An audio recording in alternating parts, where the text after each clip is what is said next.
Feliz sábado a todos. Feliz sábado, estou a ver que estão todos despertos já. Enquanto o som me coloca ali o PowerPoint, que eu peço só que eles possam colocar os diapositivos. É um privilégio estar aqui convosco mais uma manhã de sábado. Uma responsabilidade sempre que nós temos que partilhar a palavra, não é? Por isso eu peço a Deus que possa estar aqui presente connosco e gostava de fazer só uma pequenina oração antes de começarmos. Oremos, assim como estamos. Querido Deus, Santo Pai que estás nos céus, agora que vamos abrir a Tua Palavra e aprender mais sobre Ti, suplicamos que Tu possas estar connosco, que Tu possas nos ajudar e que Tu nos possas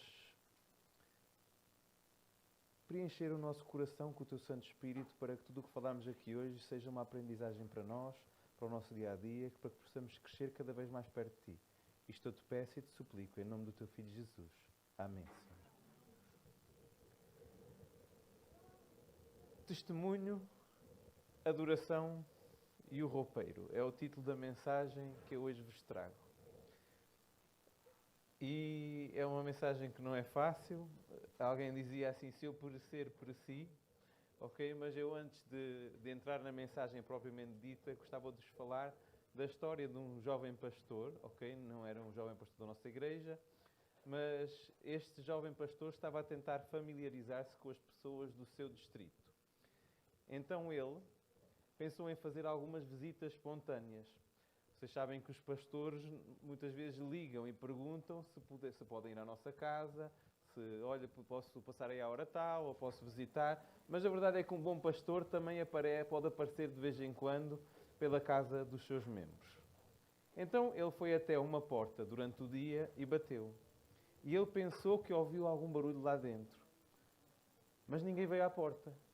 Ele continuou a bater, ninguém vinha à porta e eventualmente ele pensou, bem, eles não estão a vir à porta, então pegou num dos seus cartões de visita e escreveu no verso do cartão de visita o que dizia em Apocalipse 3:20.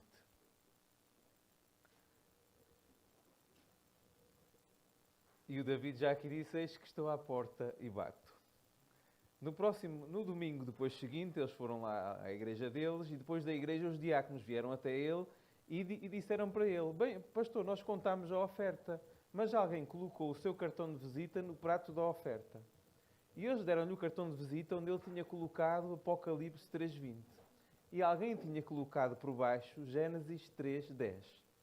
Agora nós sabemos que Apocalipse 3:20 diz, eis que estou à porta e bato. Mas Gênesis 3:10 dizia, ouvi a tua voz e corri para me esconder porque estava nu. E muitas vezes, às vezes pode ser um mau momento para nós aparecermos na casa de alguém. E foi o que aconteceu com este pastor. Ao fim e ao cabo, ele teve um mau momento que apareceu naquela casa e o irmão, de forma muito gentil, explicou que ele realmente não estava pronto para o receber. Mas sabem que eu vou falar aqui um bocadinho, como já perceberam, de roupa. Está bem? Vou falar de roupa também. Obviamente, estou-vos a contar esta história porque também o assunto é a roupa. E em Gênesis 3 diz-nos que depois de Adão e Eva pecarem, a luz apagou-se. Ok? No início da Bíblia, nós vemos que existe um conflito logo sobre a roupa. Diz que o homem e a mulher estavam nus e não se envergonhavam. Mas isto não significa que Adão e Eva estavam a correr nus pelo jardim. Okay? Nós lemos em Apocalipse que Deus dá ao seu povo estas vestes de luz. Diz-nos em Mateus 17:12, tornaram-se brancas como a luz. E isto é uma referência a uma das histórias em que alguém apareceu revestido com vestes do céu.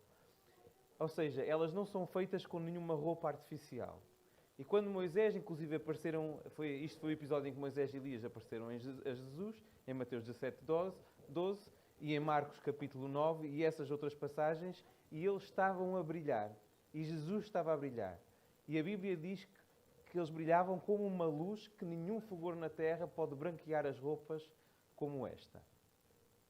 Ou seja, nós vemos que Adão e Eva estavam vestidos com uma roupa de luz e não andavam propriamente lá nus a correr de um lado para o outro, assim como vimos no episódio da Transfiguração, Moisés e Elias junto com Jesus completamente a brilharem. Então, existem outras situações parecidas para vermos que isto realmente tem a sua lógica. Quando Moisés desceu do monte a falar com o Senhor, o seu rosto brilhava também. Brilhava tanto que as pessoas não podiam olhar para ele.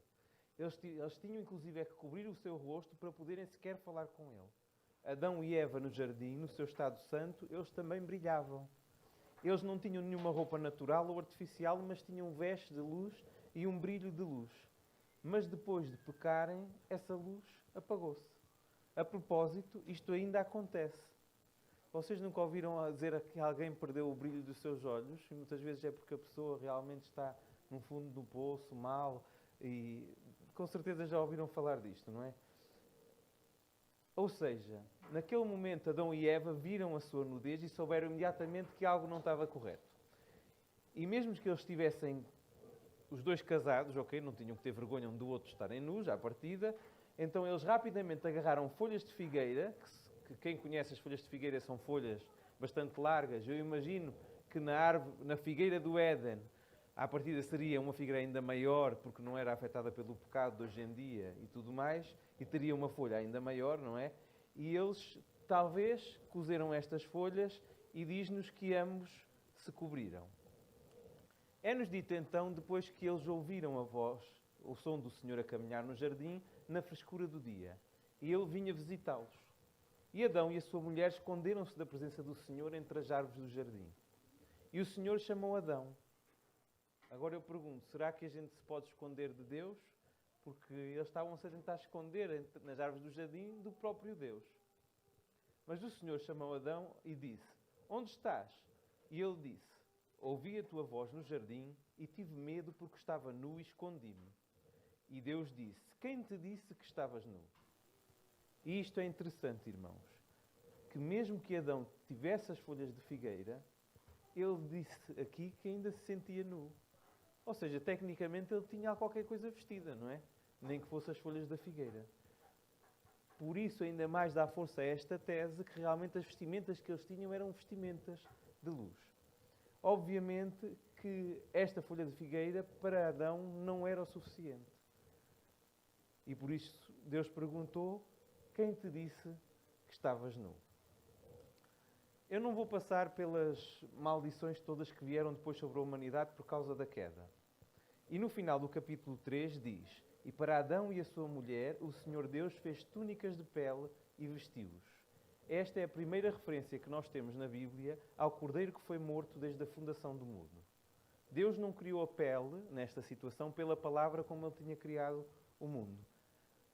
Houve um sacrifício que exigiu a morte de um cordeiro para cobrir a sua nudez, provavelmente para, de forma também a ensinar e expiar os pecados que Adão e Eva tinham cometido naquele momento, pela desobediência.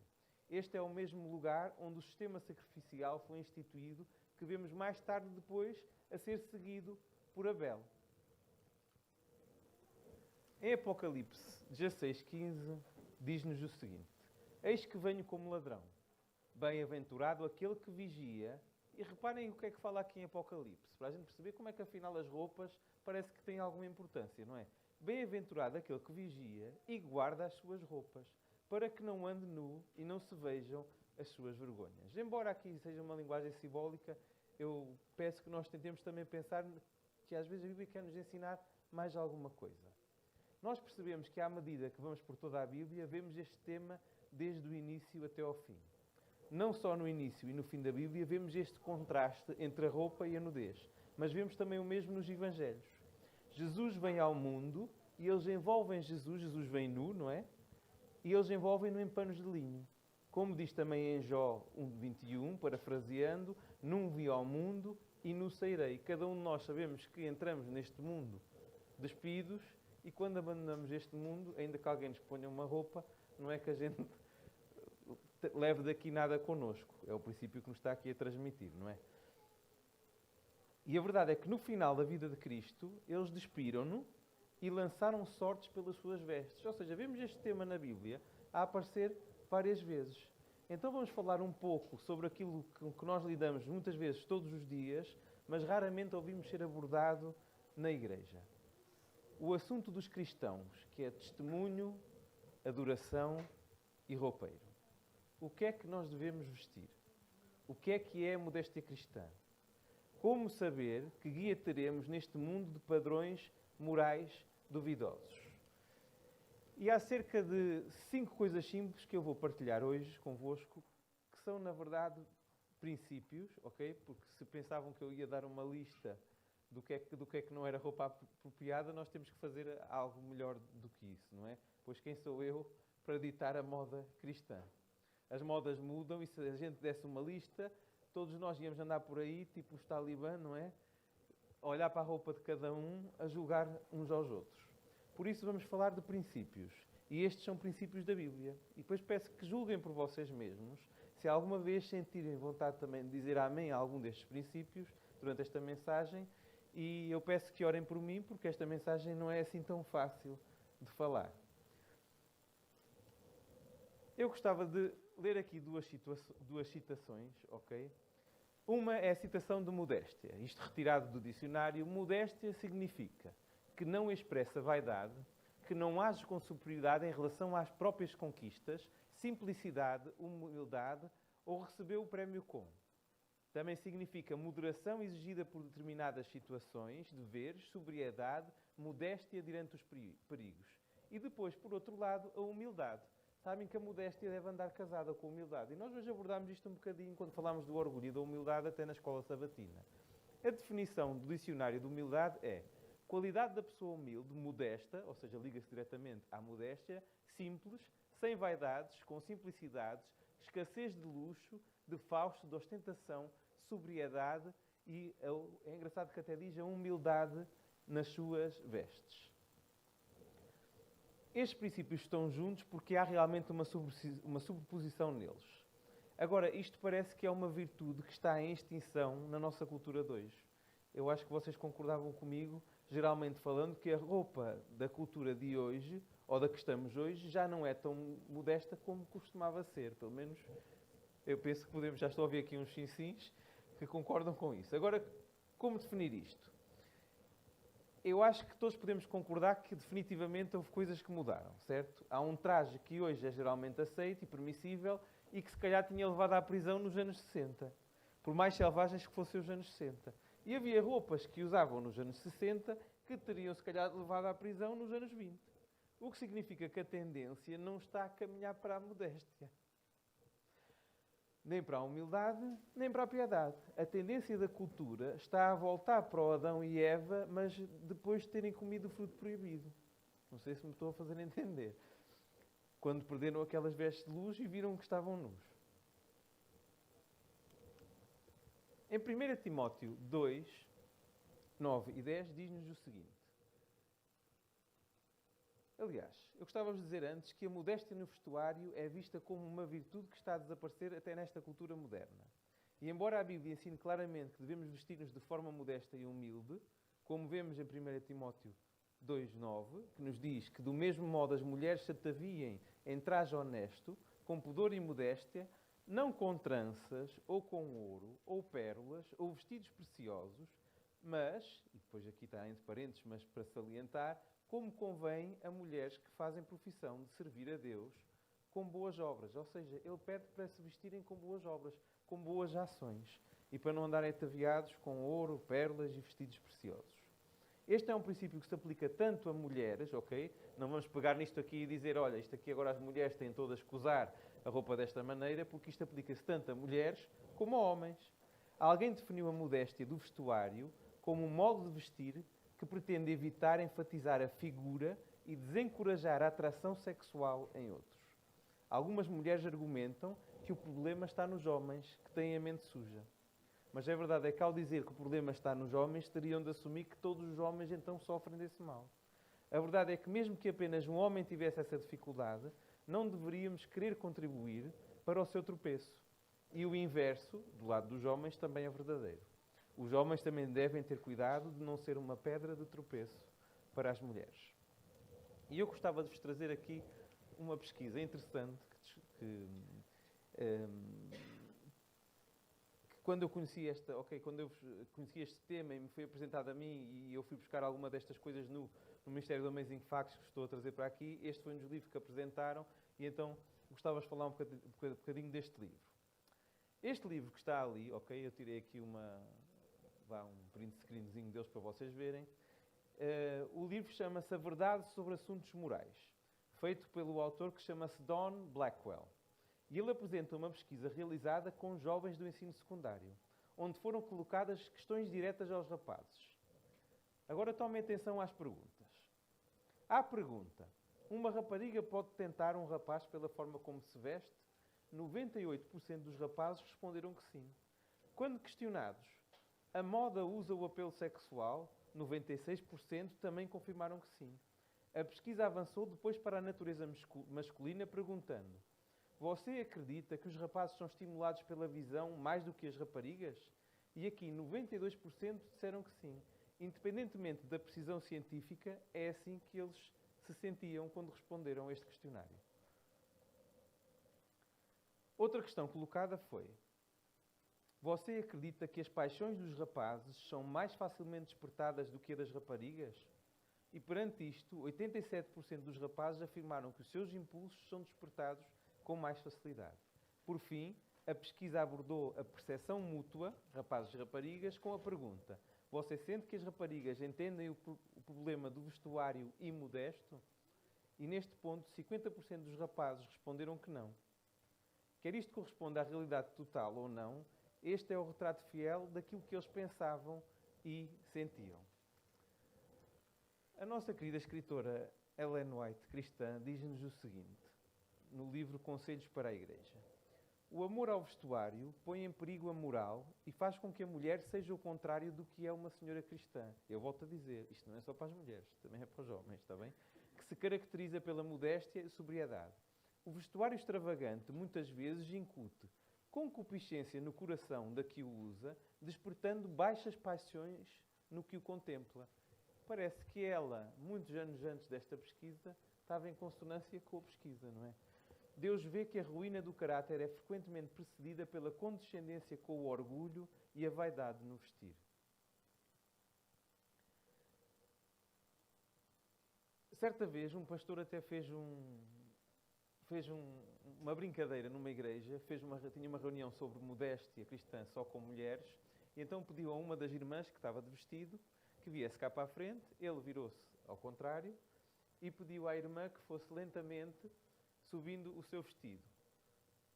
E cada vez que ela subia um bocadinho o vestido, ele perguntava para as irmãs: então agora, vocês acham que é modesto? E ao princípio elas diziam todas que sim, não é? E conforme o vestido foi subindo, aos poucos e poucos, chegou, claro, a um momento em que todas concordaram que realmente o vestido já não tinha modéstia nenhuma. Com isto, há que perguntar, visto que eram só irmãs, será que é só os rapazes que têm a mente suja? Ou será que as mulheres também se apercebem deste tipo de situação? Há quem diga que a moralidade do mundo, se a moralidade do mundo não estiver na igreja, não tem problema. Mas deve ser o mundo o padrão de medida ou a igreja? Qual deles os dois devemos escolher? E terminamos o segundo princípio. O segundo princípio. A Bíblia fala-nos de haver uma distinção de género. A Bíblia ensina que deve haver claramente uma distinção clara na vestimenta entre homens e mulheres. Isto não significa que as mulheres não possam usar calças ou que os homens não possam usar os quilts. Vocês sabem o que é o kilt? O kilt é aquela saia que os escoceses usam, não é? Que parece uma saia, mas é uma vestimenta de homem. Tem um princípio cultural, faz parte como uma vestimenta de homem, mas o princípio não é este. O que o princípio quer dizer é que deve haver uma clara distinção entre o que é a roupa de um homem e de uma mulher. E eu gostava de ler o verso que eu falei, Deuteronômio 22:5, que diz o seguinte: não haverá traje de homem na mulher, e nem vestirá o homem roupa de mulher, porque qualquer que faz isto, abominação é ao Senhor teu Deus. Eu gostava até de vos contar uma história que aconteceu comigo. Quando eu estava na Inglaterra, tínhamos um irmão lá que vinha das Ilhas Fiji. E acontece que este irmão, de repente, ele vinha pregar, ele era ancião, e de repente ele entra pelo púlpito latente, lá na igreja da Inglaterra, não é? Com uma grande saia comprida. E houve pessoas que ficaram assim um bocadinho assim, estranharam aquilo, não é? Mas olha, ele tinha a parte de cima era uma parte de fato, assim tal e qual aqui como eu tenho, ok? Ao terno para quem vem do Brasil. E a parte de baixo era uma saia também de fato. Ok? Acontece que nas Fiji isto é a vestimenta correta e de reverência para levar a uma igreja. E é verdade que ele estava numa cultura diferente, mas ele fez questão também de explicar isto logo quando chegou. Ou seja, no país dele, na cultura dele, aquilo é claramente uma vestimenta formal de homem. A Bíblia não é contra isto, ok? Porque se isto... Vou dar outro exemplo. Os japoneses, especialmente os praticantes de artes marciais, os samurais antigos, usavam umas calças que se chamam akama, ok? E essas calças parecem uma saia quando eles estão a andar, na verdade. Mas, no entanto, até são umas calças largas. Mas aí está, a Bíblia não é contra isto. Isto faz parte daquele princípio cultural e é uma distinção clara entre homem e mulher. Apesar que assim, as mulheres também poderiam usar isso no Japão. No entanto, por exemplo, nas Fiji, não usavam. Mas mesmo assim tinham cores diferentes e características diferentes. Na Índia, por exemplo, só por curiosidade, na Índia também sabem que os homens e mulheres usam túnicas, muitas vezes, mas as túnicas, sabem que as túnicas de mulheres e túnicas de homens têm características diferentes. Inclusive é na Bíblia, no tempo da Bíblia, usavam-se túnicas e as túnicas dos homens tinham características diferentes das túnicas da mulher. O que quer dizer é que tem que haver uma distinção, não interessa o que as leis dizem acerca deste assunto de um país. Nós sabemos que hoje em dia, por aí fora, as leis começam a dar a entender que a pessoa pode vestir como quiser, e então cada um anda vestido de mulher, o outro anda vestido de cão, o outro anda vestido de gato, e então é por aí fora, vemos um bocadinho de cada coisa. E em 1 Coríntios 11, 4 e 5 diz-nos o seguinte: todo homem que ora ou profetiza, tendo a cabeça coberta, desonra a sua própria cabeça. Este verso é um verso difícil de entender, mas eu gostava que nós olhássemos aqui para ele um bocadinho. Mas toda a mulher que ora ou profetiza com a cabeça descoberta desonra a sua própria cabeça, porque é como se estivesse rapada. Vocês sabem que há igrejas que, por causa deste verso, todas as senhoras usam véu para entrar lá dentro. Porque este verso foi tido literal, mas este verso está-nos a falar no princípio. Quando lemos aqui em 1 Coríntios, sobre o homem não cobrir a cabeça e a mulher usar o véu e o cabelo comprido, Paulo está a usar os costumes daquela época para nos ensinar uma lição maior. O que ele quer deixar bem claro é que deve haver uma distinção entre o homem e a mulher. E naquela época, se uma mulher rapasse o cabelo ou tirasse o véu, ela estava a desfazer a distinção entre homem e mulher que Deus criou. E pior ainda, ela passava a ser confundida com as prostitutas da cidade, que usavam este tipo de visual para mostrar que não respeitavam regra nenhuma. Ou seja, ao perder a distinção de género no vestir, ela perdia também aquele que era o seu testemunho cristão. Naquele tempo, o véu e o cabelo eram os sinais que mostravam quem era homem e quem era mulher na igreja. Hoje os sinais podem ser outros, mas o ensinamento é o mesmo. Deus criou-nos diferentes e essa diferença deve ser respeitada e honrada na nossa maneira de vestir. O verso não é sobre o pano em si, mas sobre não confundirmos a nossa identidade, coisa que hoje em dia as identidades estão muito confusas. Se o homem se veste como homem e a mulher como mulher, estamos a honrar a ordem que Deus criou, independentemente da moda que existe no dia. Vamos então ao terceiro princípio: praticidade e durabilidade. Deixem-vos contar uma curiosidade sobre as calças que quase todos vocês conhecem, que são as calças jeans, e como é que elas começaram. Sabem que estas calças jeans começaram na época do febre do ouro na Califórnia. Um homem chamado Levi Strauss, que vocês com certeza já ouviram falar, ele vendia lona grossa para fazer tendas. Mas os mineiros disseram para ele: Levi, nós não precisamos de tendas, nós precisamos de calças que não se rasguem no trabalho duro das minas. E Levi começou então a fazer calças com este tecido resistente, a ganga, mas havia um problema: os bolsos rasgavam-se com o peso das ferramentas. Foi aí que outro senhor, um alfaiate chamado Jacob Davis, teve uma ideia simples: reforçar os cantos dos bolsos com pequenos rebites de metal, e foi assim que nasceram os jeans como nós os conhecemos hoje, criados para serem as calças mais duráveis do mundo. E eu vou-vos dar outro exemplo. Eu lembro-me quando eu fui para a Bolívia, e eu e a minha mulher tivemos que ir lá para o pé da Amazónia, nós estávamos preocupados com o calçado. Porque o calçado era uma coisa realmente que era importante, porque às vezes andava-se na lama, podia ter cobras, podia ter isto e aquilo. E eu lembro que comprei umas sapatilhas na Decathlon, que até foram baratinhas, custaram para aí 20 euros, ou aqueles preços de primeira aplicação, 12 euros, não interessa. O engraçado foi que as sapatilhas, todo o tempo que eu lá tive, duraram o tempo todo. Ou seja, foi um excelente investimento. E Deus quer que nós façamos bons investimentos, mais caros ou às vezes mais baratos, não é? Se realmente a durabilidade da roupa é importante. No livro Educação, na página 248, diz-nos o seguinte: no vestuário, bem como em todas as outras coisas, é nosso privilégio honrar o nosso Criador. Ele deseja que não somente seja o nosso vestuário limpo e saudável, mas próprio e decoroso. E diz-nos também noutra citação, só vou passar aqui, o seguinte: devemos apresentar exteriormente o melhor dos aspectos. No ritual do tabernáculo, ou seja, no antigo templo, Deus desceu a pormenores também no tocante ao vestuário dos que deviam oficiar perante ele. Vocês já repararam que Levítico dá uma importância ao vestuário, ao pormenor, a cada cor, a cada pedaço de linho, aos sinos, às pedras que se tinham que usar, tudo isso é um pormenor mais pequenino possível. Com isto, Deus nos ensinou que tem as suas preferências também quanto à roupa dos que o servem. Prescrições minuciosas foram por ele dadas em relação à roupa de Arão, por esta ser simbólica. E eu, quando li esta parte, se tivesse terminado aqui, podia dizer assim: não, a roupa dele era simbólica, por isso é que tinha assim tanta importância. Mas ela continua: do mesmo modo, as roupas dos seguidores de Cristo devem ser simbólicas, pois que lhes compete representar ou simbolizar a Cristo em tudo. O nosso exterior deve caracterizar-se em todos os seus aspectos pelo asseio, a modéstia e a pureza. E aqui entramos no próximo princípio, falando do asseio, que é o quarto princípio, a limpeza e saúde. A limpeza na vestimenta é saudável e, portanto, purificadora para o corpo e a alma. A Bíblia ensina que devemos manter as nossas roupas limpas. Ora, vejam o que nos diz aqui em Êxodo 19:10. Já escrito há mais de 4.000 anos, disse também o Senhor a Moisés: vai ao povo e santifica-os hoje e amanhã, e lavem eles as suas roupas.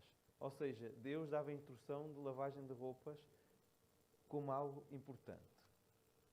Em Efésios 5:25 e 27 diz-nos o seguinte: vós, maridos, amai vossas mulheres, como também Cristo amou a Igreja, e assim mesmo se entregou por ela, para a santificar, purificando-a com a lavagem da água, o asseio, pela palavra, para apresentar a si mesmo Igreja gloriosa, sem mácula, nem ruga, nem coisa semelhante, mas santa e irrepreensível. Apesar daqui ser uma linguagem simbólica, nós vemos que Deus dá importância à purificação, à lavagem e ao asseio.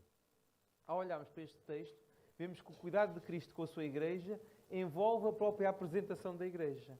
Ele quer que ela esteja sem mácula nem ruga. Mas o que é que isto tem a ver com a nossa modéstia no dia-a-dia? Ora, a modéstia cristã não é apenas sobre o que nós escondemos, mas sobre a dignidade daquilo que nós mostramos. Por isso, ele deixou esta nota, e as nossas roupas devem estar limpas, asseadas e também adequadas ao contexto. Lembrem-se, por exemplo, do que está escrito em Ruth 3:3. Este exemplo: antes de se apresentar a Boaz, o seu remidor, aquele que salvava Ruth, ela não buscou o luxo ou a provocação, mas seguiu o conselho de Noemi, que disse: lava-te, pois, e unge-te, e veste os teus vestidos, e desce à eira. Porém, não te dês a conhecer ao homem até que tenha acabado de comer e beber. Mas para focar aqui, lava-te, pois, unge-te e veste os teus vestidos. Ou seja, ela seguiu o conselho de Noemi, lavou-se e vestiu os seus melhores vestidos e honrou o momento com o seu asseio, com a sua higiene, com a sua limpeza. Se a Igreja deve ser santa e irrepreensível, o nosso exterior deve refletir esse zelo interior. Estar bem arranjado e limpo não é vaidade. É respeito pela nossa identidade em Cristo e pelo lugar onde estamos. Que a nossa imagem nunca seja uma distração, mas sim sempre um reflexo da ordem e da pureza do Deus a quem nós servimos. Outro exemplo que temos aqui é, lembrando, a Rainha Esther. Lembra-se que a Rainha Esther teve que se preparar 1 ano, não foi? Para se apresentar perante um rei. Ou seja, se apresentar perante um rei, não é? Que era um rei terreno, quanto mais para se apresentarmos perante um rei que é um rei divino.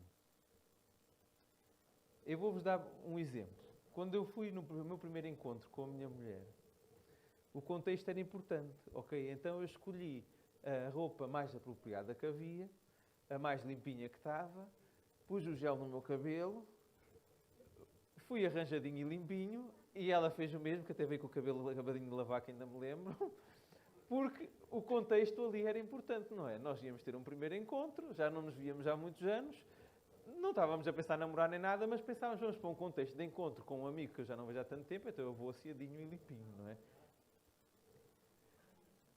Roupas modestas e asseadas. Nós também, por exemplo, se nós fazemos exercício, nós usamos roupas de que género? Usamos roupas adequadas ao contexto de fazer exercício. Ou seja, ser adequado ao contexto é importante.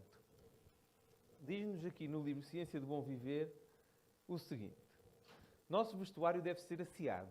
O desasseio, nesse sentido, é nocivo à saúde. Ou seja, Ellen White acrescenta-nos aqui que ser desasseado faz mal até à nossa própria saúde. E portanto, contaminador para o corpo e a alma. Ou seja, ela diz que se nós somos desasseados, contaminamos não só o corpo, mas a própria alma. Ou seja, nós todos por completo.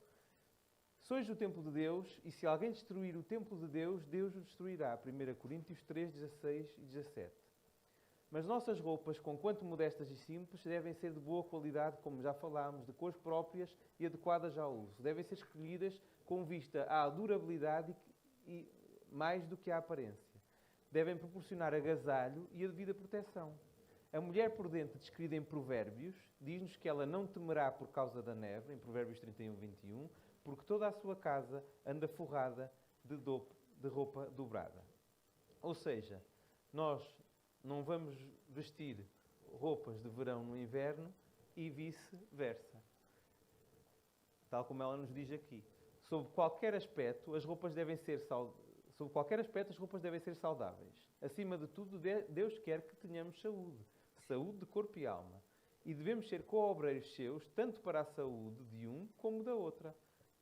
Ambas são promovidas pelo vestuário saudável. Lembrar que quando vimos à Igreja de Deus, vimos adorar a Deus, e eu vou-vos dar um exemplo. A maioria de vocês aqui conhece o Pastor Dado, não é? E até muitos têm aqui uma grande amizade com ele. E eu nunca mais me esqueci, quando eu era adolescente, e o Pastor Dado foi na minha igreja, na altura eu estava em Viseu, e ele foi fazer uma apresentação exatamente sobre vestuário e roupa, modéstia cristã, e falou de mais uma série de princípios bíblicos para nós como igreja.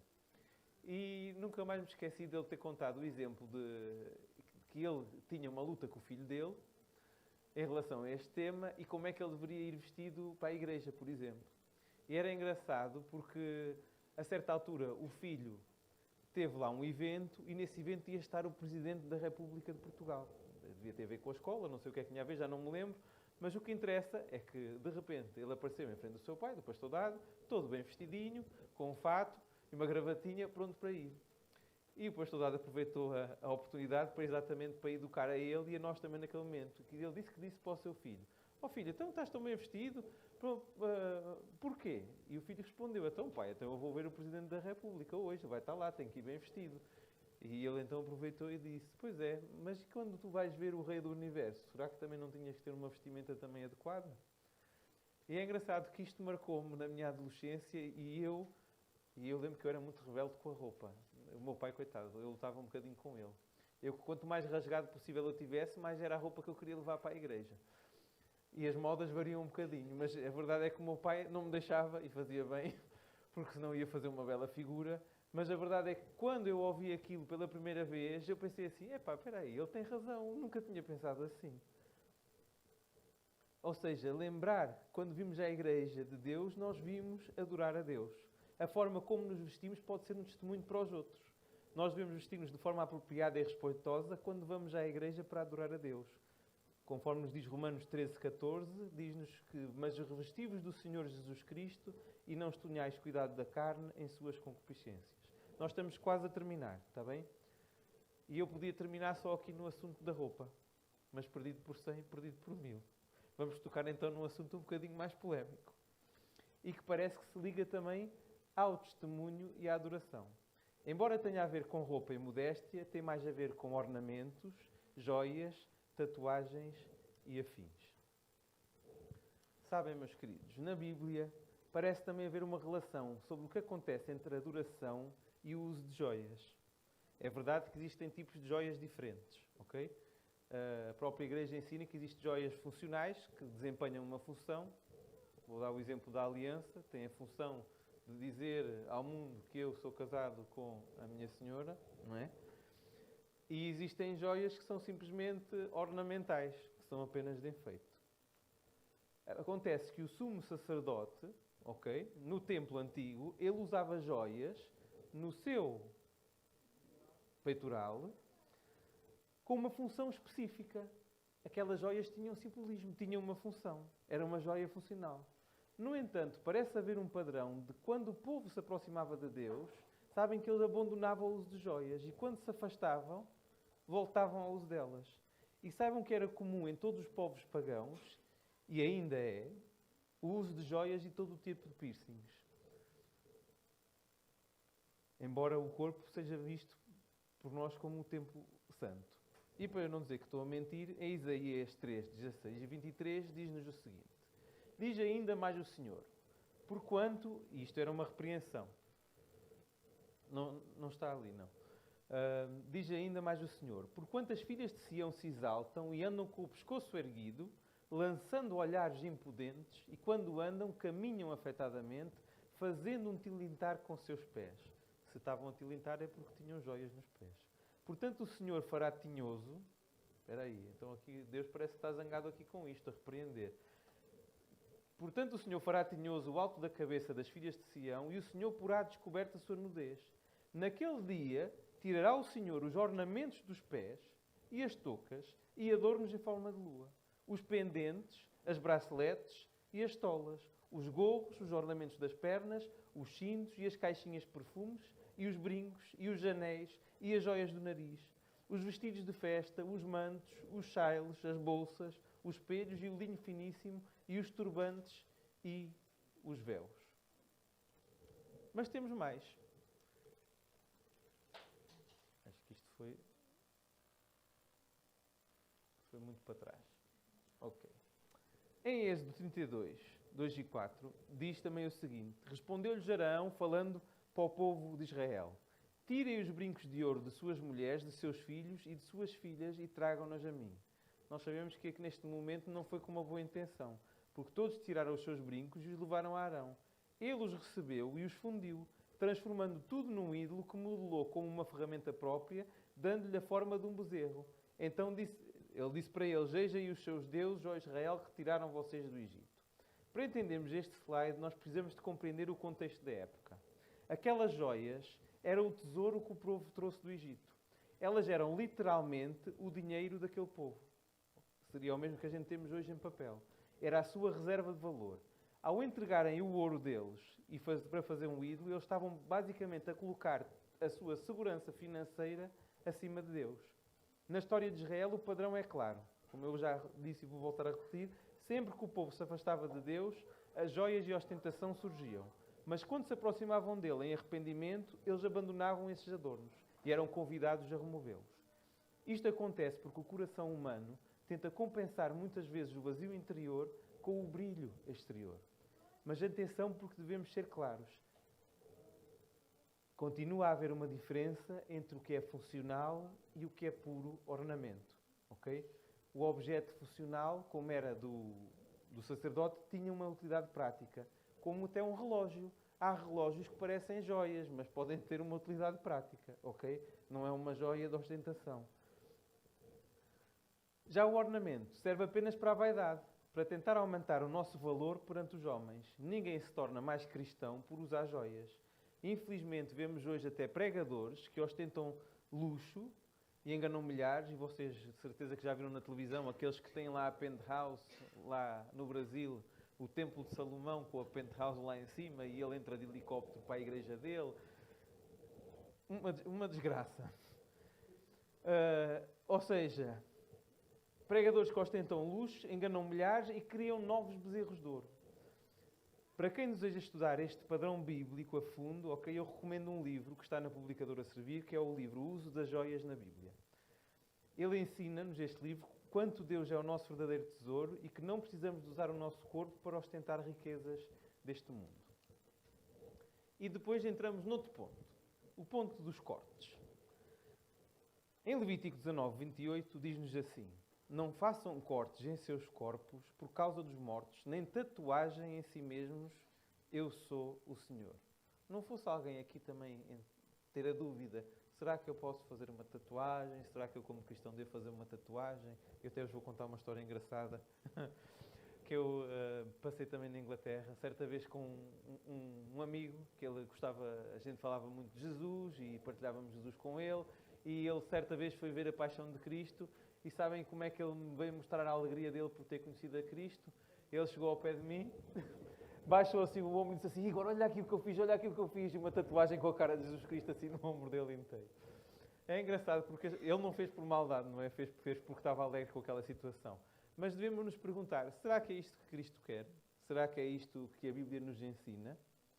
Sabem que cortes na concordância de Strong, que é a concordância que nos ensina o significado do hebraico na Bíblia, ela refere-se a estes cortes como uma incisão, ou seja, um furo. A tradução mais correta daqui, não façam cortes, seria: não façam furos nos vossos corpos. O vosso corpo é o templo do Espírito Santo e deve ser tratado com respeito.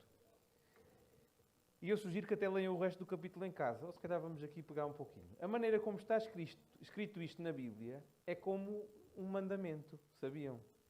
É neste mesmo capítulo, no verso 2, onde está escrito o seguinte: sejam santos porque eu, o Senhor, o Deus de vocês, sou santo. É verdade que há mandamentos em Levítico que estão ligados à lei cerimonial e aos sacrifícios. E alguém podia dizer que não era aplicável. Nós até aplicámos isto aos nossos dias, não é? Mas vamos fazer um exercício. Vamos pegar nas vossas Bíblias, vamos até Levítico, está bem? É um exercício rápido. Só para a gente ver se isto se aplica ao nosso contexto ou não. Levítico, no capítulo 19.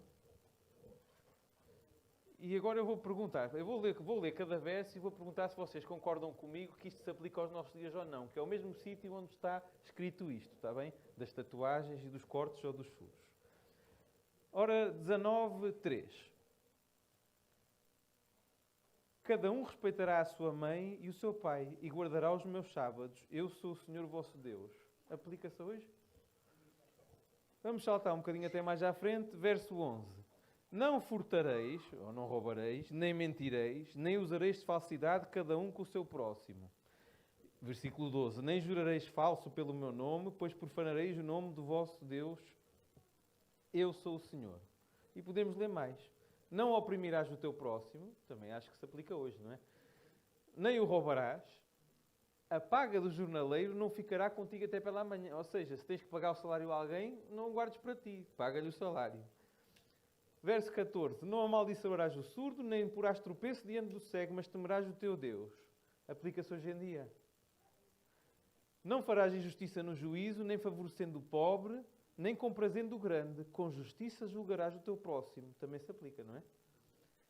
Verso 16. Não andarás como mexeriqueiro entre o teu povo. Não atentarás contra a vida do teu próximo. Eu sou o Senhor. Aplica-se ou não se aplica? Aplicam-se todos.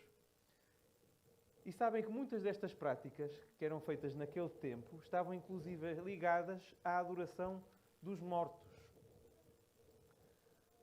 E não sei se até se lembram do episódio com Elias, em que os sacerdotes de Baal passaram a gritar ainda mais alto e a ferir-se com espadas e lanças de acordo com o costume dele até sangrar. Ou seja, isto fazia parte das culturas pagãs. Como exemplo da adoração pagã, era costume eles fazerem furos e cortes para de alguma forma chamar a atenção dos ídolos que eles adoravam. Outro exemplo. Em Gênesis 35, 1:4, e só faltam 4 diapositivos, estamos mesmo a terminar. Deus disse a Jacó: suba a Betel e se estabeleça lá, e faça um altar ao Deus que lhe apareceu quando você fugia do seu irmão Esaú. Disse, pois, Jacó aos da sua casa e a todos os que estavam com ele: livrem-se dos deuses estrangeiros que estão entre vocês, purifiquem-se, sejam asseados e troquem de roupa. Venham, vamos subir a Betel, onde farei um altar ao Deus que me ouviu no dia da minha angústia e que tem estado comigo por onde tenho andado. Então eles entregaram a Jacó todos os deuses estrangeiros, os ídolos que tinham, não é? Que possuíam, os brincos que usavam nas orelhas, e Jacó os enterrou ao pé da grande árvore, próximo a Siquém. Não faltam versos bíblicos a indicar-nos que realmente parece que joias e cristianismo é uma coisa que anda muito de mão em mão. Nós estamos a falar de um ideal bíblico e não do que se fez na história. E eu quero deixar claro aqui uma coisa, é que estarão milhares de pessoas no céu que usaram joias e tatuagens. Isto não é uma questão de salvação. Mas se estiverem na dúvida, mais vale não usar, não tatuar ou não colocar. Não devem ser as modas do mundo que definem o que faz o cristão.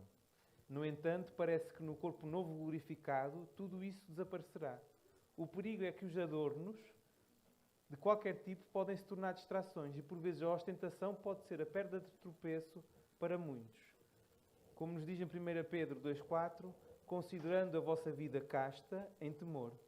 O enfeite delas não seja o exterior no frisado dos cabelos, ou deles, no uso de joias de ouro, na compostura dos vestidos, mas o homem encoberto no coração, no incorruptível traje de um espírito manso e quieto, que é precioso diante de Deus. Em Romanos 14, 20 e 21, até vai um pouquinho mais longe, que diz o seguinte: não destrua a obra de Deus por causa da comida. Todo o alimento é puro, mas é errado comer qualquer coisa que faça os outros tropeçarem.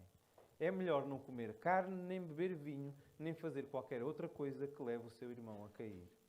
Ou seja, Paulo aqui ensina-nos que se nós realmente vamos escolher a nossa roupa, vamos ter ações que podem levar o nosso irmão a cair, e isto, mais uma vez digo, serve para homens e para mulheres, Paulo ensina-nos que mais vale não o fazer.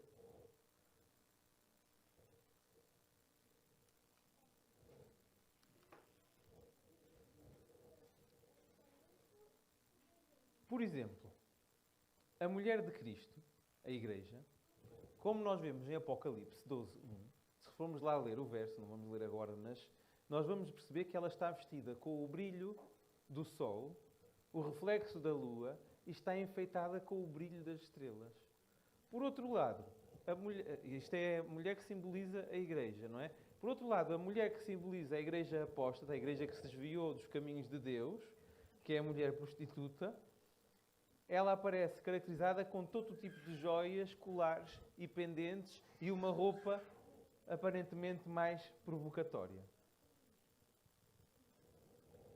Sabem, queridos irmãos, nós seres humanos damos muita importância aos enfeites e alguns até a pedras preciosas. Mas o ouro e os diamantes no céu, ninguém vai para o céu eles são simplesmente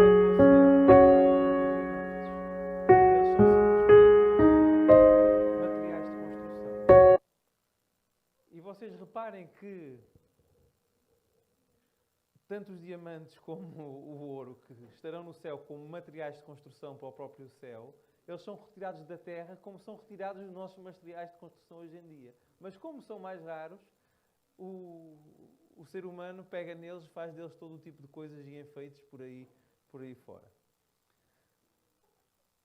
Vamos levar daqui alguma coisa material? Não vamos. Elas são úteis enquanto cá estamos, poderiam ser úteis, mas será que eu estou a honrar a Jesus e a testemunhar corretamente com o meu vestuário, com os adornos que eu uso? Será que os sapatos que eu calço serão pouco saudáveis? Será que as minhas crianças ou eu passamos frio em nome da moda? Jesus vai mostrar a cada um de nós aquilo que nós devemos usar. Sabem que às vezes precisamos de fazer oração em relação ao vestuário. Se nós não sabemos, e acreditem que eu posso vos dizer por experiência, que quando nós não sabemos e pedimos a Deus, Deus, ajuda-me a escolher o que eu devo vestir, eu sinto o melhor testemunho para aquilo. Vocês, se calhar, percebem se o pastor é pastor pela maneira que muitos de nós, se calhar, já olhamos para alguém e pensamos assim, esta pessoa é cristã. Ou esta pessoa não é cristã.